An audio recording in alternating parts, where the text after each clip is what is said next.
Alright, magagandang araw, magandang tanghali sa ating mga followers. Shout out sa ating mga followers, viewers. Lagi nakasubaybay sa ating walang sawa. Ako po ay magpasalamat sa inyo. Unang-una, magpasalamat tayo muna sa Panginoon. Panginoon, salamat sa imong mga biyaya nga binigay sa aming araw-araw, o malaki ang tulong sa amin yung mga binibigay mong sinasabi natin nga biyaya. Bakit may biyaya?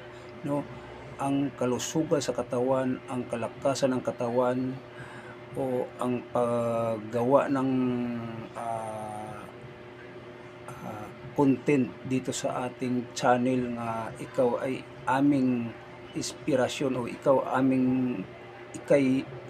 ay ang nagagabay sa amin, bawat isang mamayang Pilipino, o saan man naroroon ang mga mamayang Pilipino. Nandoon ka rin, o hindi mo pinapabayaan, Panginoon.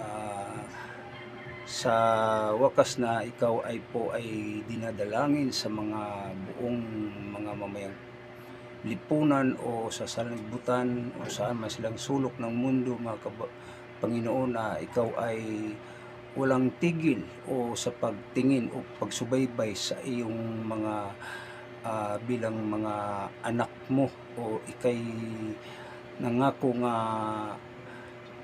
bilang mga anak mo ay alagaan mo o hindi mo pabayaan.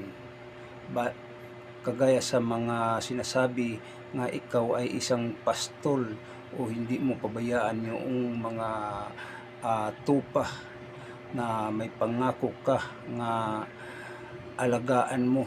So salamat, Panginoon, nga kami bilang isang tupa ay ikaw ay nag-alaga sa imong mga binibigay ng mga biyaya.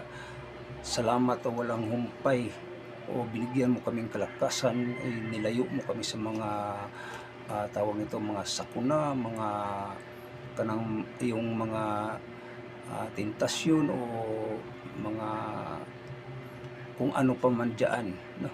So Panginoon, ulitin ko, salamat sa inyo, no, na sa wakas ay magpapatuloy pa rin kami sa aming mga i-discuss namin dito, na gabay ikaw ay magagabay sa amin nga magdikta sa aming kabutihan na ginagawa namin dito sa ating channel, no? So salamat, no. So mga kababayan, tayo po ay nagpapasalamat sa iyo o sa atin, sa lahat naman pangkalahatan, na tayo po ay bilang